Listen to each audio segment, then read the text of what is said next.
So please help me welcome to the stage retired New York City firefighter Tim Brown.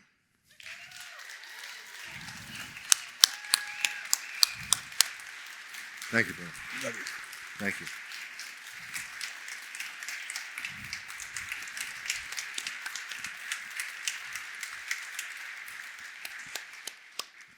Thank you, brother.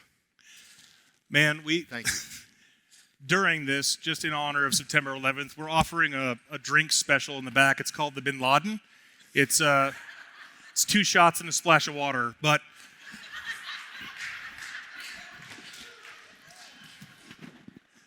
and I forced myself to say that for a couple reasons. One, because it's hilarious. Two,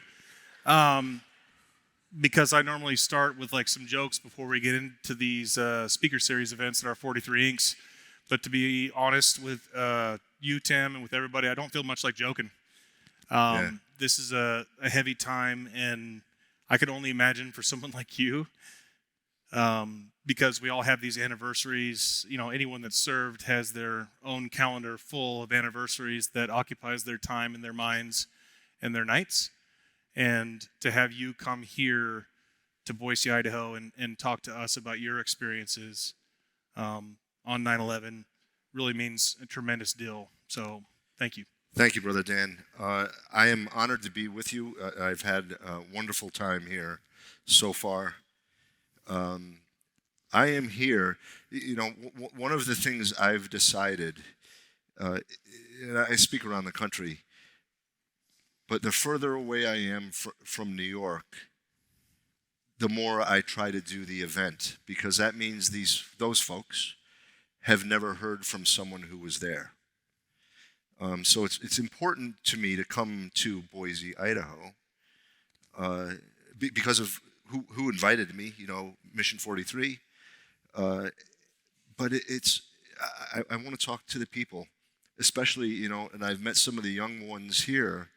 It's really important because they'll remember this for the rest of their lives, that they actually heard someone who was there that day. So I'm here for them.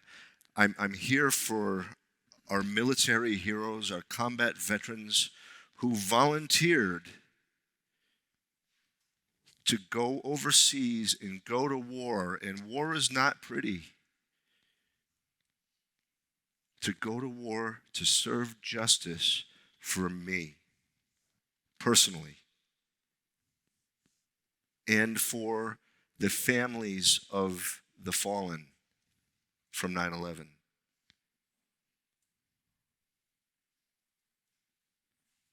Especially for the first responders, right? 343 New York City firefighters.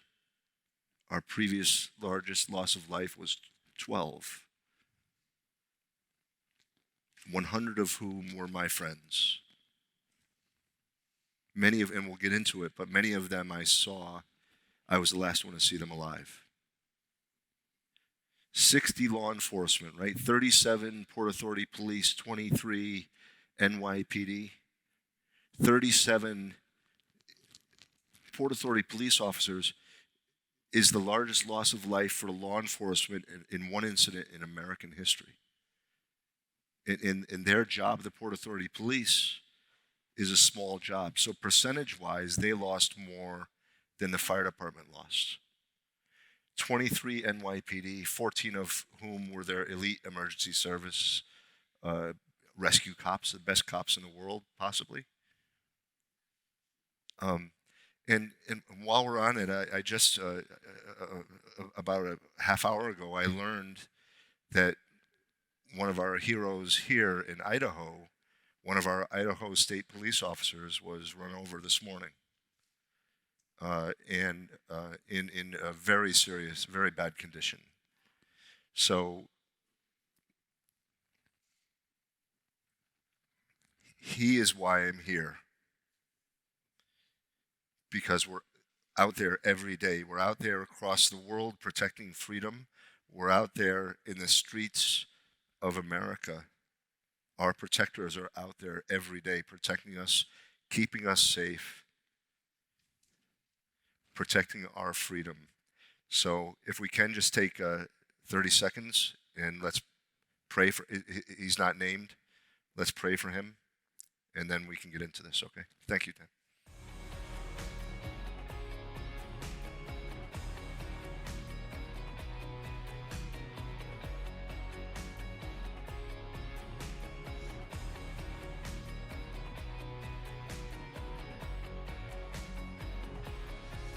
Thank you, Tim, for that Thank you, outreach, honestly, to our Thank you. community. And I think it's telling. A couple things are telling about that. Like, one, how many people in this room actually knew that there was a local first responder that is now in critical condition? You know, probably not many. And that's not a fault of yours or mine or anybody's. But I do think it's significant that the level of cost incurred by people like you, Tim, and people like the trooper we're talking about now, like they're carrying on a daily basis. Like a lot of us, Mission 43 members that deployed multiple times throughout the global war on terror, we did it episodically. You know, we got to go and we got to get on bird and come home. But guys like you did it every single day.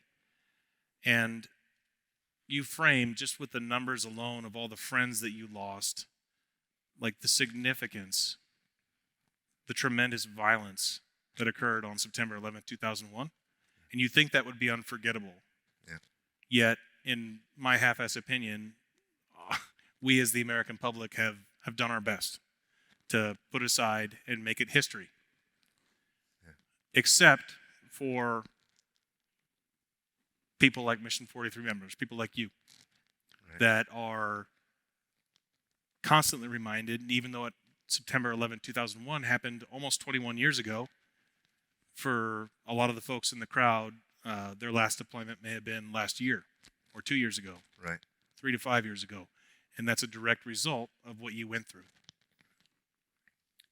I'm curious, how do we get people, Americans, Idahoans, to care about September 11th? Well, they do. You know, look at this group. They came out to hear us have this conversation. You. Well, you're pretty good at it yourself, bro. But we do care. Again, I'll say I'm thank you for bringing the youngsters here, because it's important for them to hear from us. And you know, we need to develop these programs that are going to be inculcated into our educational system. And you know, we talked last night about what the Tunnel to Towers Foundation is doing. We announced yesterday that they created something called the 9/11 Educational Institute, and they're going to have educational programs and media for K through 12. The National September 11th Museum also offers that. So I think it's there. We just have to seek it out. For me personally, I survived 9/11 in a pretty unbelievable way, and I was left here, I believe. I'm a faithful guy. I was left here to have this voice for my friends whose voices were cut short, just like you for your friends whose voices were cut short. We have to remember, like the overarching thing, we have to remember our protectors. We have to remember the oath they took and the oath they fulfilled. And when we take the oath, because I know a lot of people in this audience have done that, a lot of these people are our protectors. Sometimes we take the oath and it's not fulfilled, as in my case, but for my friends, for your friends, the oath is fulfilled. In that particular moment, when it could be, you could have a year in the fire department or your first deployment or the police department, or you could have 20 years. And that calling could come at any point in those years. What are you going to do in that moment? because you've already said, I will give my life for someone I don't know. I will give my life for my country. I will give my life for my neighbor. And in that moment, what do? And you know what we do? We fulfill our oath. And it is America's job. It's Idaho's job. It's Boise's job. When someone does that, when someone fulfills their oath, it is up to our community to take care of their loved ones, to take care of their families. Even beyond that, when they come back from combat, it's up to our community to reach out to them. One of the things I said in an earlier interview with you, I was always a believer that the fire departments all over America should know every veteran in their community and should bring every veteran into their community, into their group, into their tribe. 80% of the fire departments in America are a volunteer, and they're in every community. So it's an initiative I've tried to get going for a while, because you are my brother. You come home, you went to war for me, you suffered, you lost your friends, you're a changed man because of that.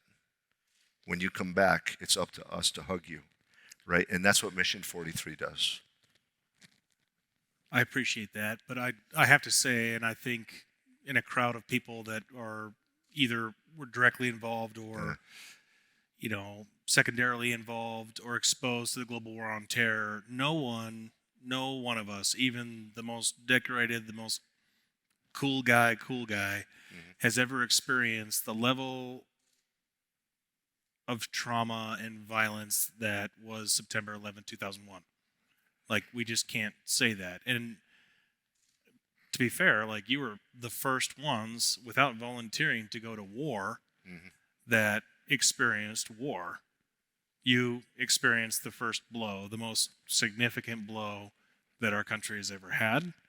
And I'm curious how,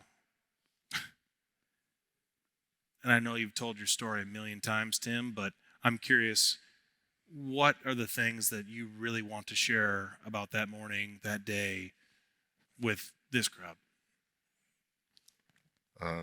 So we were attacked unexpectedly, right? My office, I was a fireman, but I was working for Mayor Giuliani.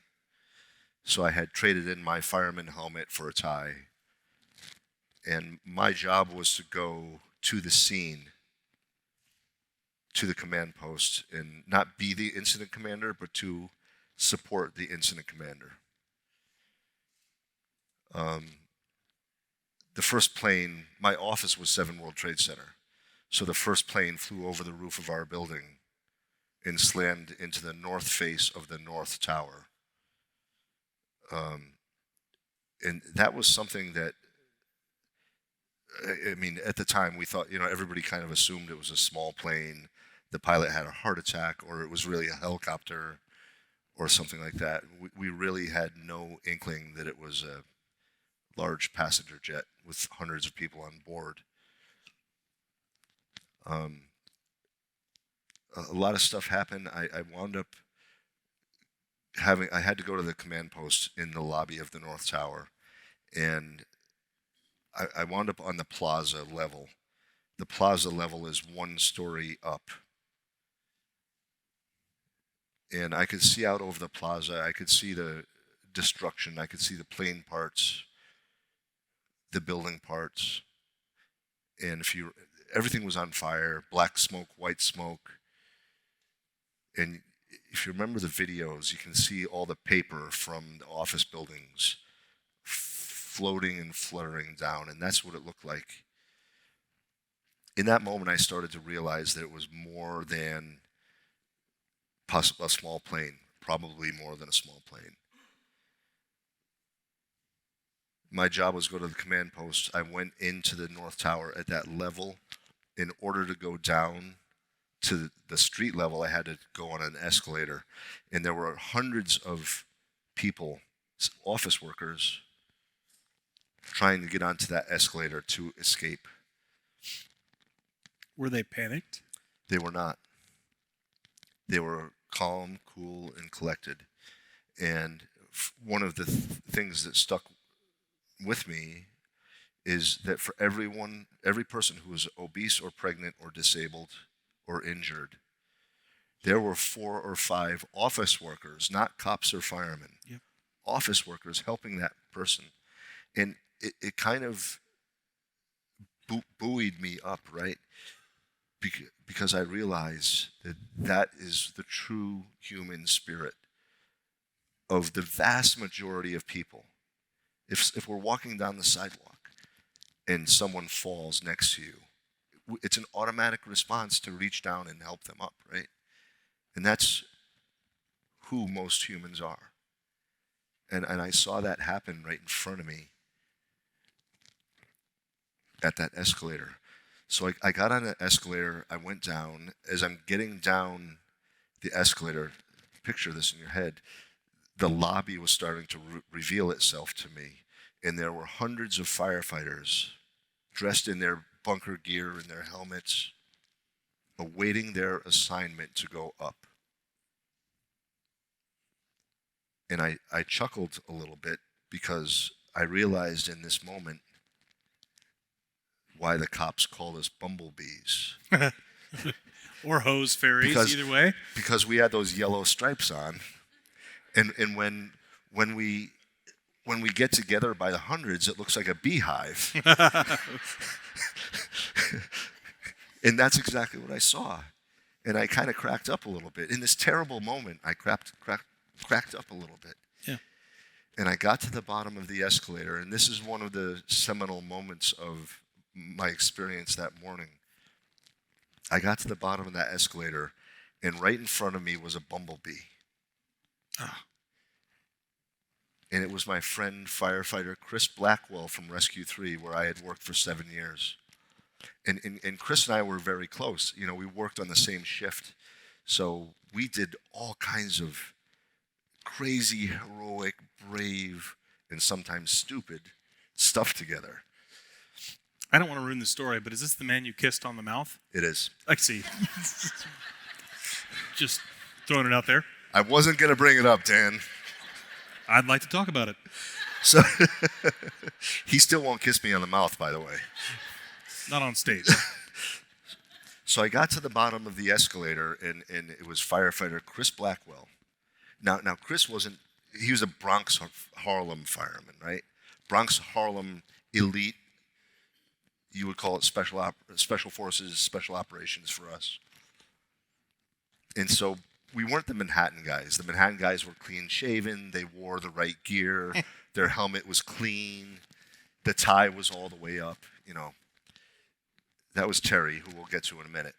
But Chris was not that guy, and neither really was I. And so we were always a bit unshaven. Our faces were smudged with smoke and dirty, maybe some dried snots coming down.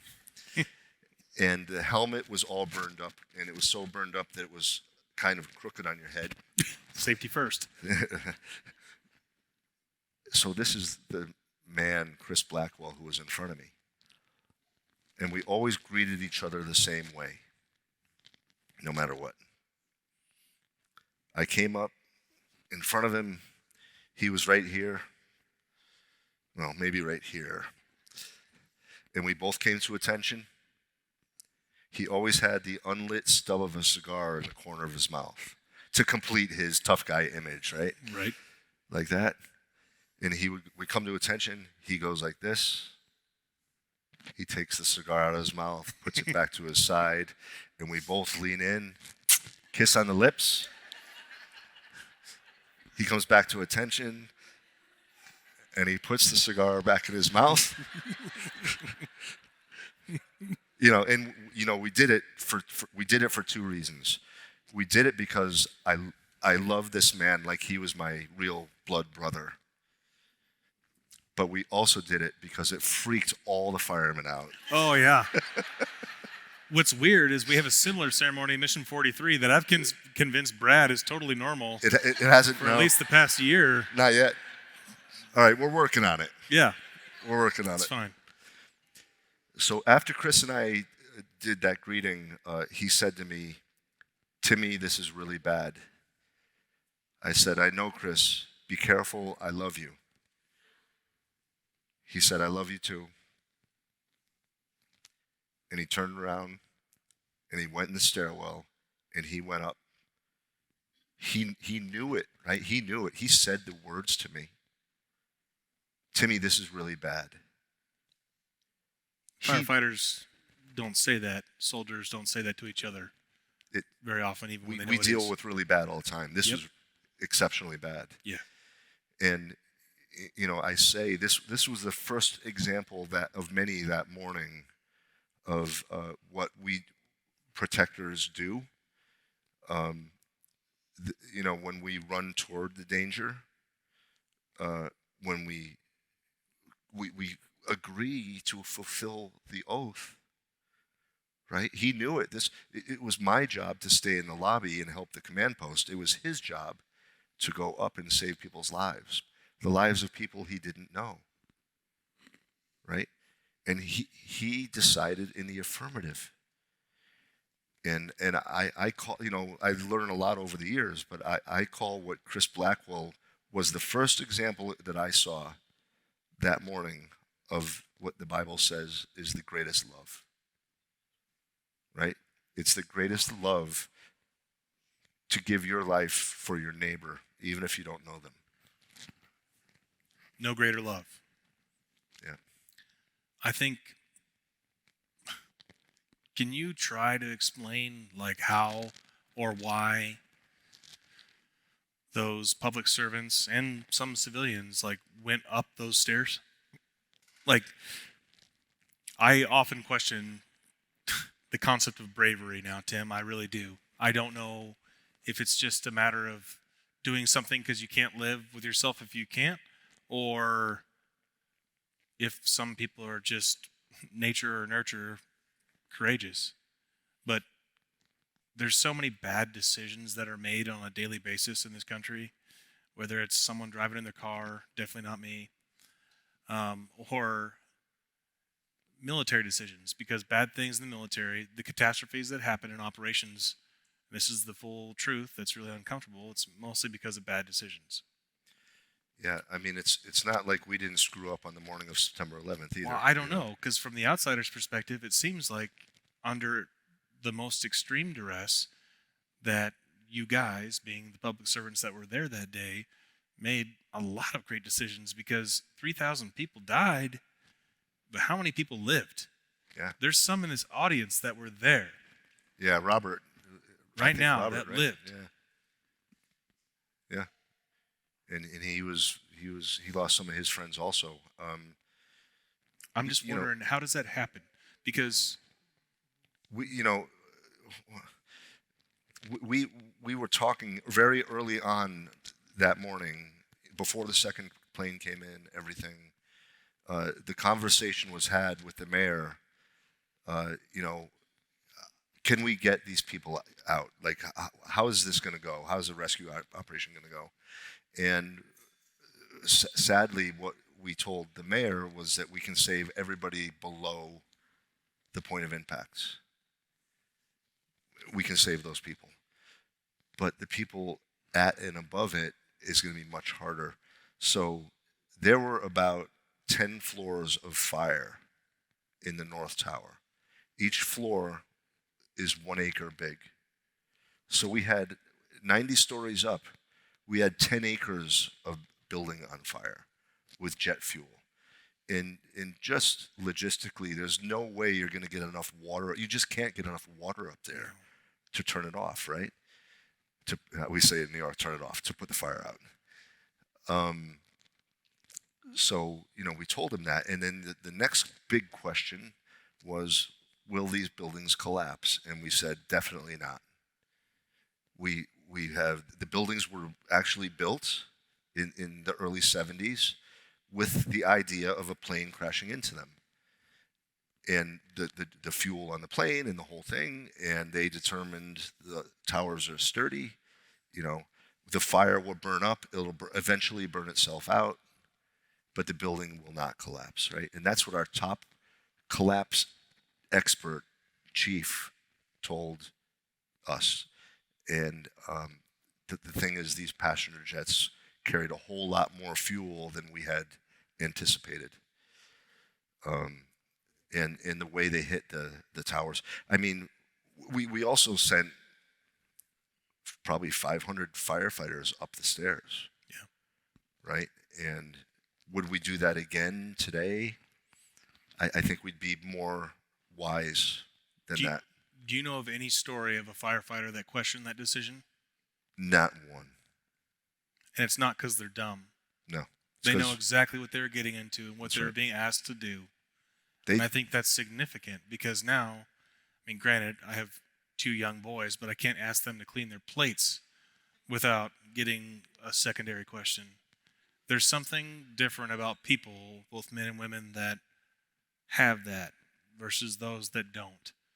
And I'm curious, like, is it FDNY's like academy, or is it something that people are born with? So the FDNY Academy lately has kind of gone the opposite of that and has become more and more, what I would say, proud and patriotic. I think we might have gone through a time of questioning, right, in our training and are we doing the right thing? But now it seems to me like it's come back much stronger. And I'll counter what you said with, I don't have my own children, but my brother Chris has a son and daughter. So my niece Taylor is a firefighter in Providence, Rhode Island, and she's a United States Army medic. And my nephew Mitchell is a firefighter in Wilmington, Delaware, and he's the pilot of their fireboat. So I would say they're not as young as yours. They're my niece and nephew, but I couldn't be more proud of my patriotic niece and nephew. And if they were confronted with fulfilling the oath, I know both of them would do it. So basically, courage is hereditary. So my boys are screwed. That's what you're saying. I get it. Tim, and he's a comedian. Yeah. You've told your story so many times, and there's a lot of folks in the room that have experienced trauma in lots of different forms. Yeah. No comparison whatsoever to any one or the other. But I'm curious, like, does it get easier to tell your story? Like, this is now your life. It's been 21 years. Yeah. I wouldn't say it ever gets easier. I think I know how to get through it. I never know when my throat is going to catch, and my eyes are going to well up. Sometimes it's in very unexpected spots, but I have his strength with me, and I know that this story benefits many.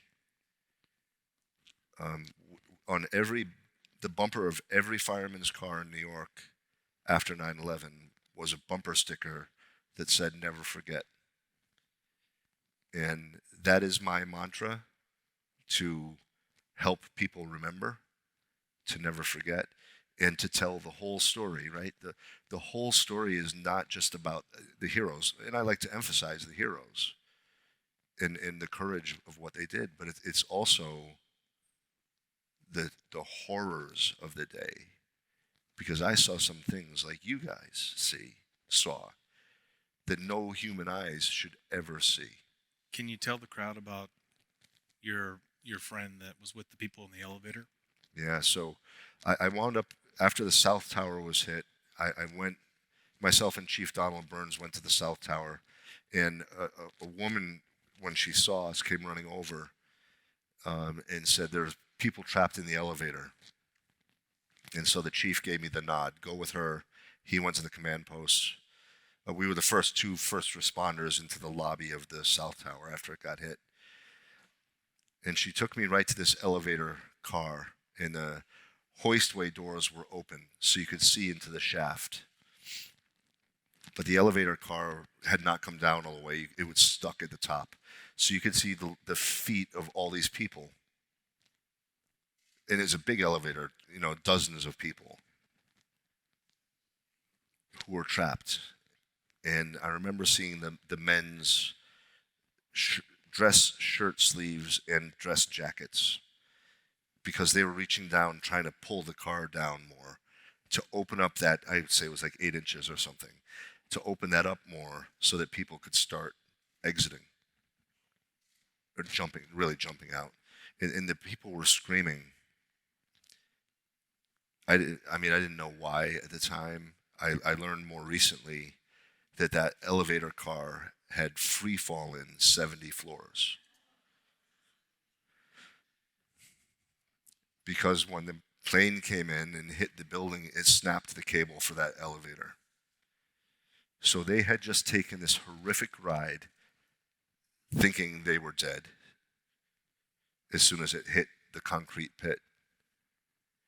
But before they got there, the emergency brakes kicked on like they were supposed to. And they stopped the descent of that car before it hit the concrete pit and killed them all. So they had just taken this ride, and now they're stuck, and they can't get out that narrow opening. Yeah. And the pit below them, the pit below them was full of jet fuel that was on fire, and they were above it.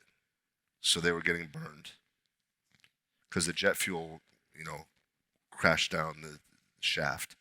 And so they took this horrific ride. Now they're trapped. Now they're getting burned to death. And this is what I see. And what they need is a real fireman, not a mayor's office guy. They need a real fireman who has equipment, the proper protective gear, the whole fire truck full of tools and all that. And I turned to my right just to see if I could see something or someone to help. And I turned and I saw it was a bumblebee, and I looked up at his face, and it was firefighter Mike Lynch, who I'd worked with in Times Square in 1990. And he put his hand on my shoulder and he squeezed my shoulder and he said, "Timmy, I got it." 3 words, "I got it." But between us, like if you're talking to your brothers in the heat of a battle, you understand. Yeah. I got it meant he had the training, the experience, the tools and equipment, because he brought a whole fire truck with him, and the intestinal fortitude to save the lives of those people. I later told Mike's widow, Denise, when I went to visit her with her 2 little boys crawling in her living room, about the heroism of their father and her husband. I told her, when he said, "I got it" to me, he may as well have had wings coming out of his back. Did the people in the elevator get out? We know Mike Lynch saved 3 women out of that elevator. They positively identify him from a photograph. So what we surmise happened is that he went and got the jaws of life that we use in a car accident, and he used those jaws to spread the opening. And we believe the smaller people in the elevator, 3 of the smaller women, were able to squeeze out of that opening before the whole building came down. Mm-hmm. So, I told them, the rescuers, in the days after, I said, you're going to find firefighter Mike Lynch in what used to be the lobby of the South Tower with this elevator with all these people in it and the jaws of life. And I think it was in November, maybe earlier, maybe October, that it was later, November. So they actually found him exactly where I said he would be with those people. And those 3 women identified him as the hero who saved their lives.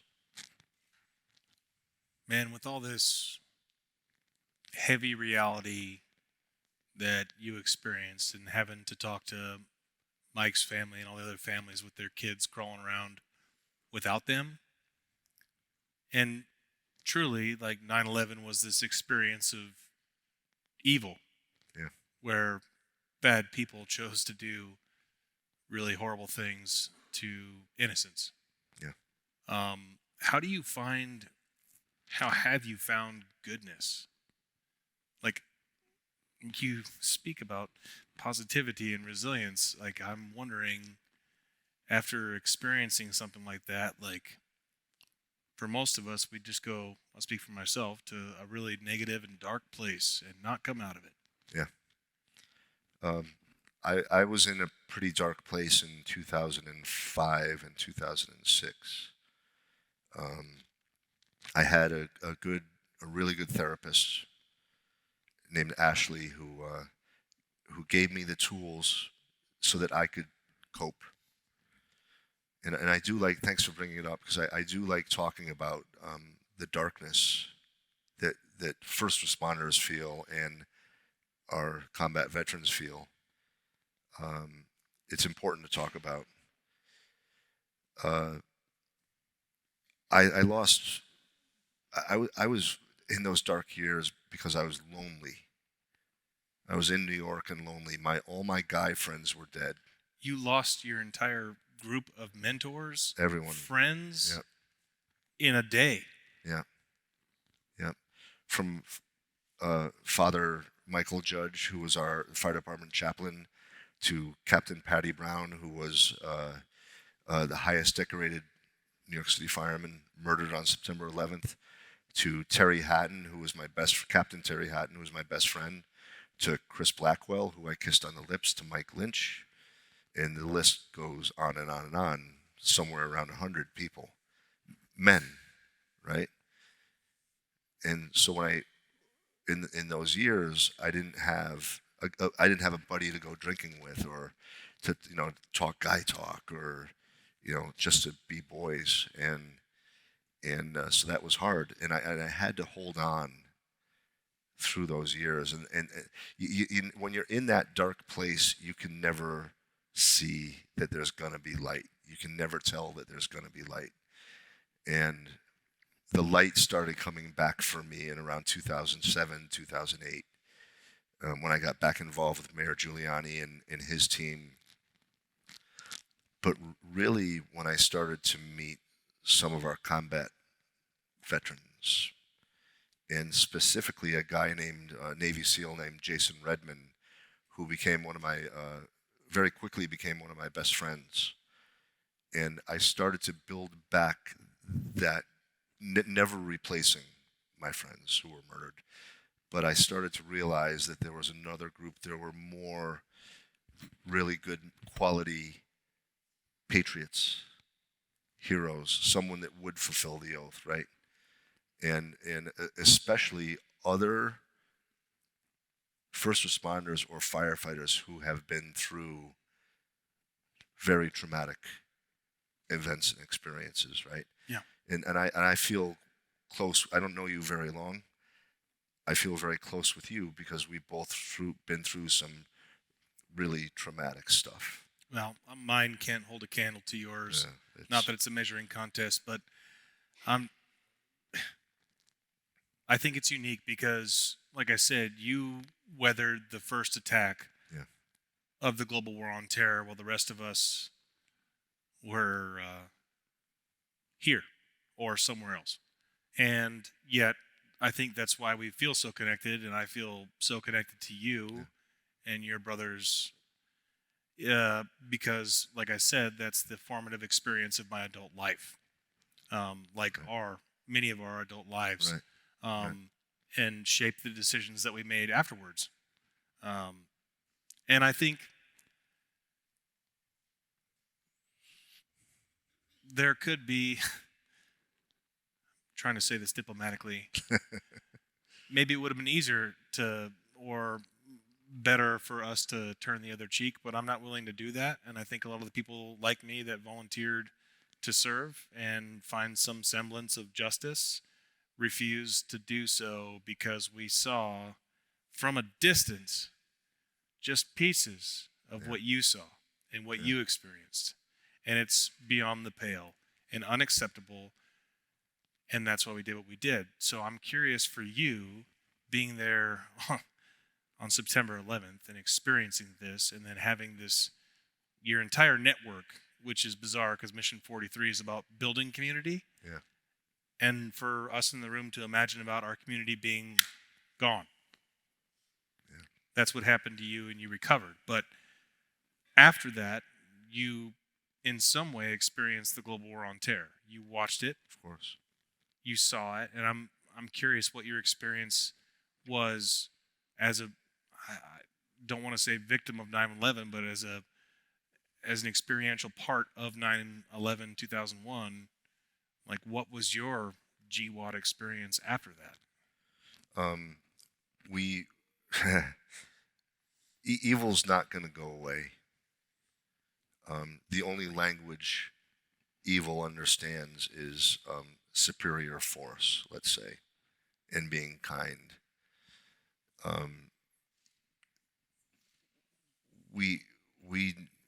Okay, so I'm a peace through strength guy, right? That's what I believe. If you're strong and you don't put up with any BS, then people don't mess with you, right? I am also a man that seeks justice, and I believe justice should be done for the victims of 9/11, the heroes of 9/11, and also for their families.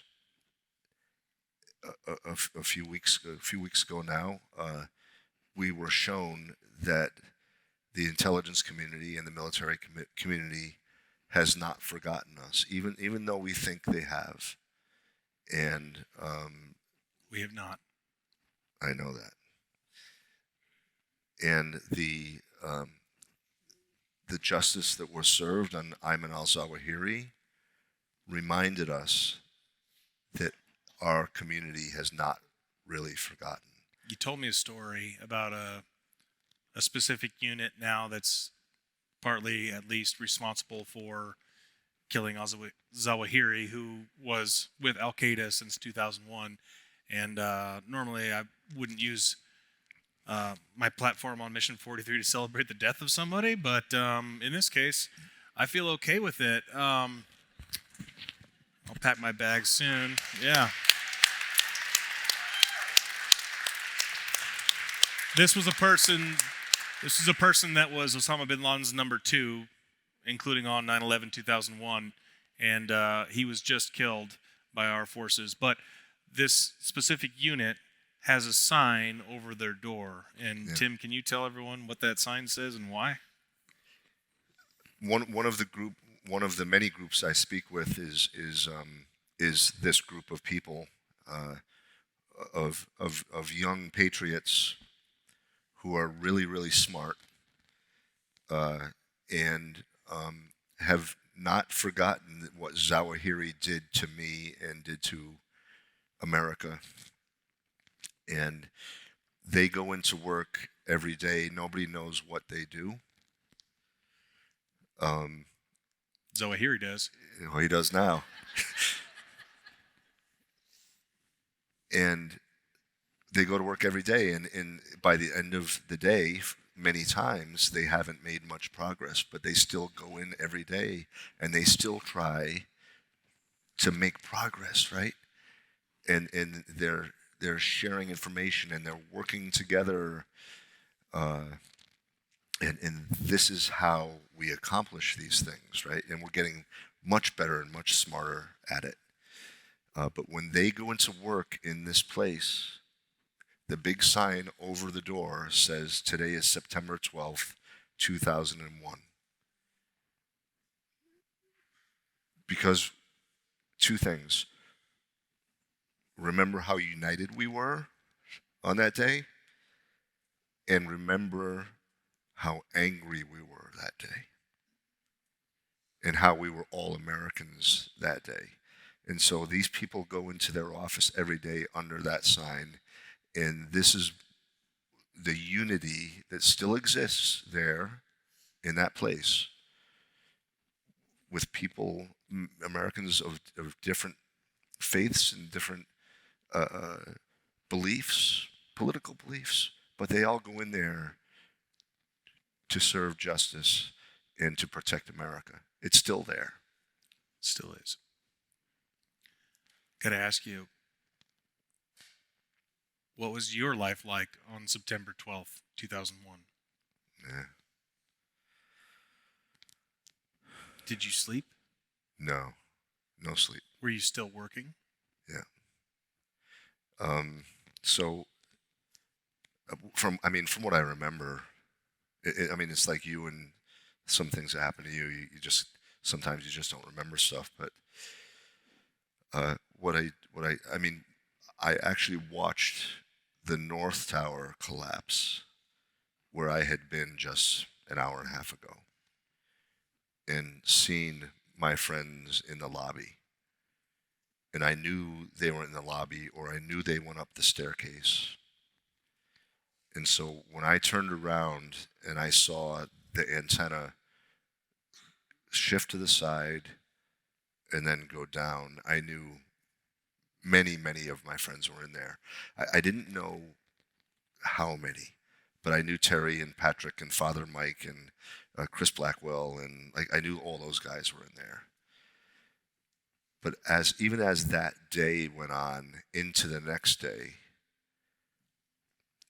I would see a fireman who was friends with, and I would jump in their arms and say, "Thank God you made it." But then we would start saying names to each other, and he hadn't heard the names I heard, and I hadn't heard. And every time I heard a name, my knees would buckle, and I felt like I got a sledgehammer in the gut, and my heart would break again. And it's like, how much can you take? Like, it was almost like I wanted people to stop telling me names. Yeah. Because it just kept coming. It kept coming. It kept coming. And then in the weeks and months afterwards, one of the hardest things for me was to decide which memorial service or wake or funeral of my friends that I couldn't go to because there were too many others that day, that I would actually miss the funeral or the wake or the memorial service of one of my very good friends because I had 5 other funerals that day. How did you cope? Like, what was your coping mechanism during that time? Yeah, so I stayed in New York until about June 1st of 2002 to try and get through all that. In October, we were attacked with anthrax. Yep. Like we had a whole city to take care of, not just the World Trade Center. So I wound up on developing task forces and things to deal with that. And then we had the crash of Flight 587 in Queens at JFK Airport. Yep. So we just kept getting, and of course in those days we thought that it was all terrorism. So then by June of the next year, I was done, and I used the tools that my therapist had taught me. One of which was to compartmentalize your grief. So what she told me is, it's just too much. Mm-hmm. You can't deal with it all at once. So you have to take it in pieces. How do you eat an elephant? One bite at a time, yep. Right? So just in little pieces. So she told me, she didn't give me a timeline, but she said every day, set some time aside to grieve and to cry and to mourn your friends. But when that time is up, shut it off and do positive things with your day. And so I wound up working for the feds, so I was going back and forth to Washington pretty frequently. And I remember when I would get on the plane, I would always sit in the window seat, and I would put the shade down, and I would put my head against the shade so nobody could see my face. And I put on my noise-canceling headphones, and I put on the music of Andrea Bocelli because his voice spoke to me. His singing voice spoke to me. Yeah. It spoke to my heart. And so I put his music in my ears. The plane would take off, about an hour flight, and I would, with my head against the shade, I would cry for an hour. So nobody could see me, just my own little personal grief space. But when those wheels hit the tarmac at Reagan Airport in Washington, I lifted the shade up, I wiped my eyes, I took the headphones off, and I had the best day I could possibly have. Was that healthy?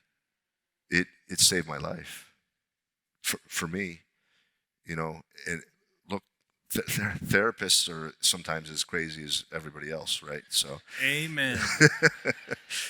So you have to find the therapist that you work with. I think I went through 10 therapists before I found Ashley, and we just worked well together. And I listened to her, and she was able to help me. And God bless Ashley, because she was one of the people that saved my life. What about your boys, the dudes that, like you, by the grace of God or whatever else, survived? Did they accept help? So I wouldn't say I knew a lot of those guys, because my guys were all dead. But Fair I will enough. say, as an experience of the New York City Fire Department, in my days of fireman in the 80s and 90s, if you ever admitted you went to therapy in a firehouse, it's over. Yeah. They would be relentless on your ass. Because what we always said is your brotherhood and your brotherhood is developed, and your problems are solved around the firehouse kitchen table. That's why there's such a low divorce rate.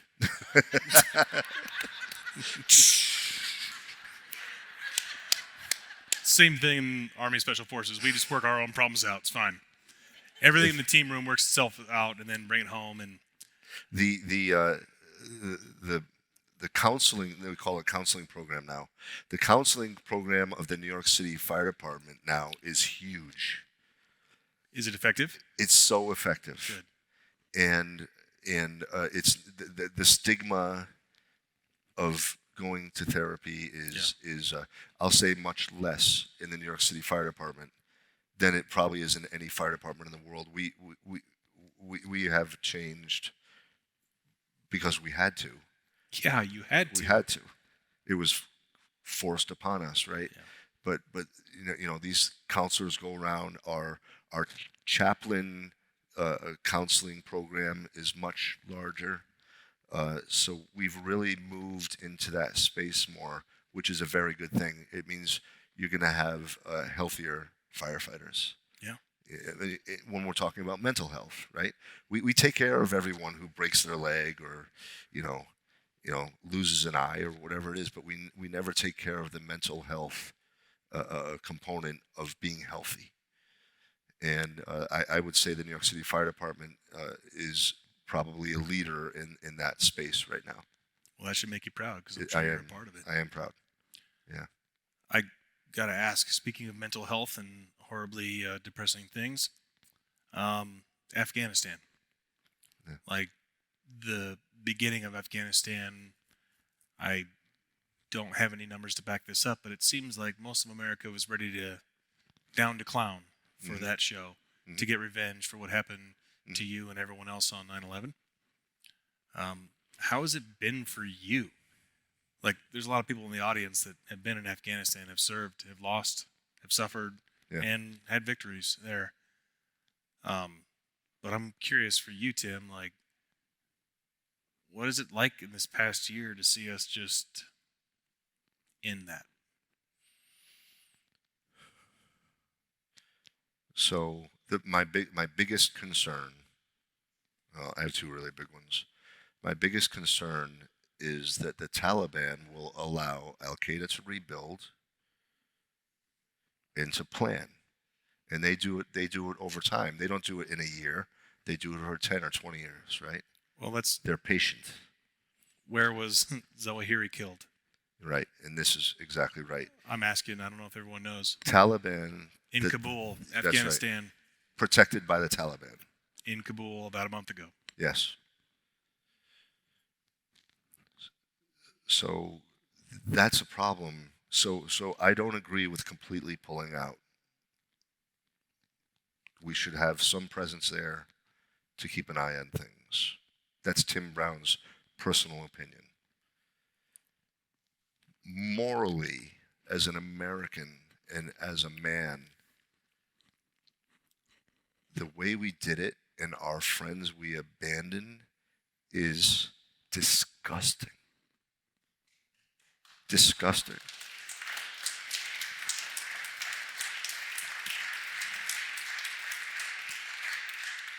People who we made promises to, people who helped us, interpreters, families, women who were trying to educate young women there, right? And give them a voice. And we just left them to the wolves, man. It does not make me proud to be an American. That's a hard statement. What does make me proud is the space, the vacuum that happened when we left, and all these people in the military who knew Afghanistan and in the intelligence community who knew Afghanistan. They stepped up to fill that void, voluntarily created this bridge of escape to try to honor the promise we had made our Afghan friends. Drops in a bucket, though, ultimately, right? Drops in the bucket. I mean, that's the truth. Yeah. I wonder, for someone that's experienced the worst terrorist attack in our history, are you afraid of another 9/11? I'm afraid, yes, when I talk about it, I use my niece Taylor and my nephew Mitchell as examples. God. Right? Because if there is another similar attack on American soil, the people who are going to be running toward it, just like this morning with an Idaho State police officer, right? We run toward it. We go to those emergencies, and what's going to happen? We're going to get attacked somewhere again, and the police officers and firefighters and EMT paramedics are going to be the ones running toward it. And look, Al Qaeda is not stupid. They're smart. They planned for that second plane to hit the South Tower after the first full alarm of firefighters got there, because they wanted to kill firemen. They know. So if we don't keep an eye on places like Afghanistan or other places where Al Qaeda or ISIS can flourish and plan, we're going to suffer it again. What message of hope can we take away from something as horrible as 9/11? And to be fair, I have young kids, and I talk to them. They know what happened on September 11, 2001. Yeah. But I frame it in the sense that every time there's some tragedy that happens in this country at this time, somebody steps up to do the right thing. There is a bit of doing the right thing going on. For example, our military combat vets and intelligence community who all banded together to get at least some of our friends and allies out, right?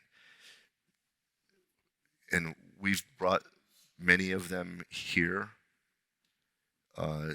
There are people in the community who are recording history, who were smart enough to start recording the experiences of these people coming to America, and so that they can tell their story about loving America and appreciating America, right? Especially young women, young Afghan women, who would be greatly oppressed if they were still in Afghanistan. But there are groups that are bringing them here and recording the journeys, and this will be a great history lesson for us. We need to be, and hard to do sometimes, we need to be friends with the good people, and we need to punish or eliminate the evil people. Agreed. And that's it. It doesn't matter what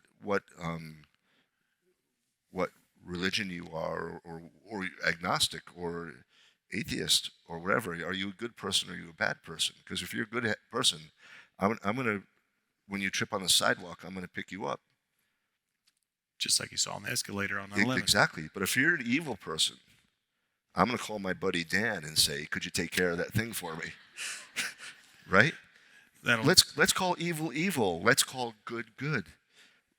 Us good people need to work together and not be divided. I'm actually not sure what's so hard about that. But we certainly need to punish evil.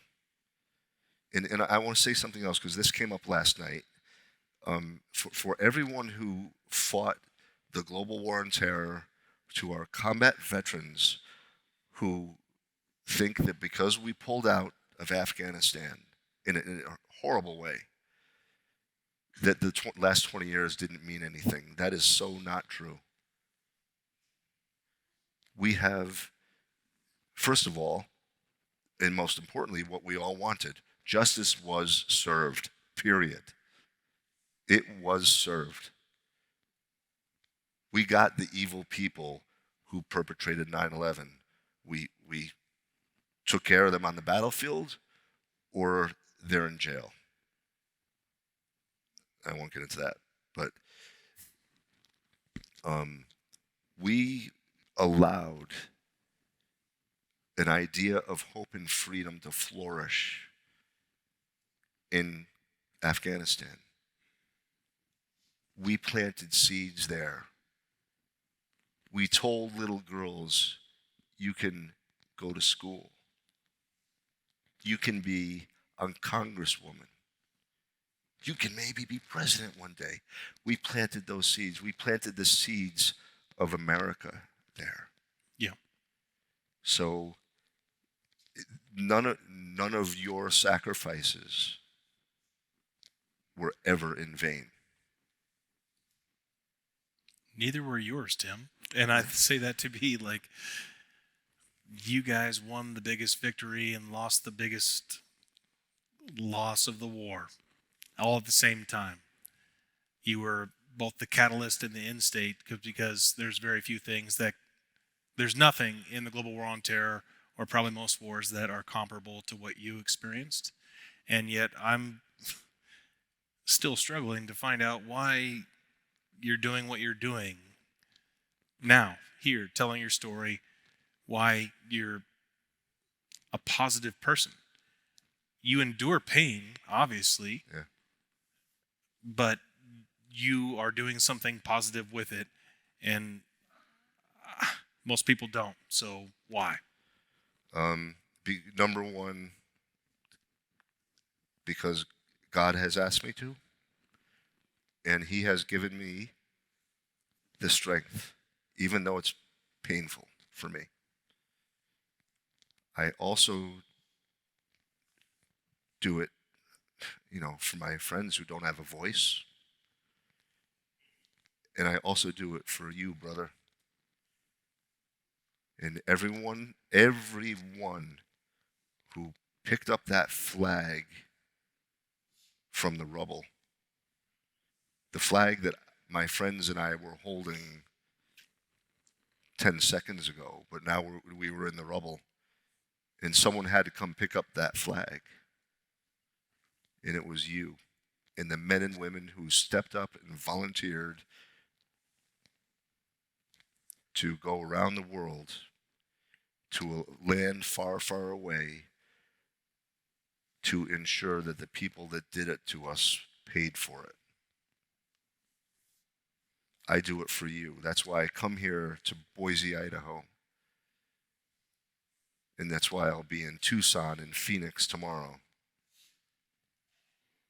for military and first responder charities. I do it for Mission 43. I do it for the Albertson Family Fund because they're out here doing the right thing in Idaho, right? Building this tremendous field house for our heroes.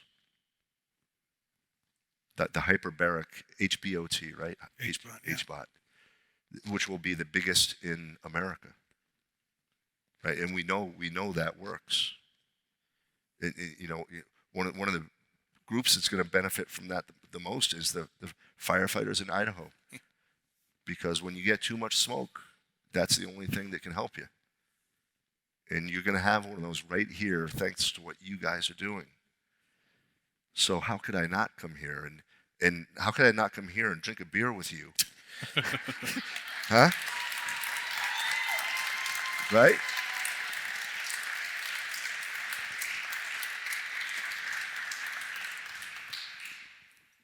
My wife would tell you that I'm very rarely speechless, but I just can't thank you and Laura for making the trip out here and giving us this experience. And if you're okay with it, after we properly thank you for being here, maybe we could offer the opportunity for the audience to ask a couple questions of you. Of course. So before we do that, though, please truly thank Tim and Laura for being here.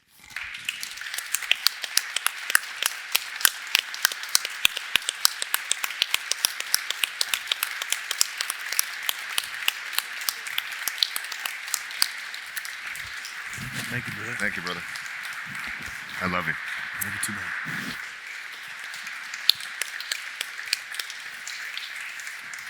Thank you, Idaho.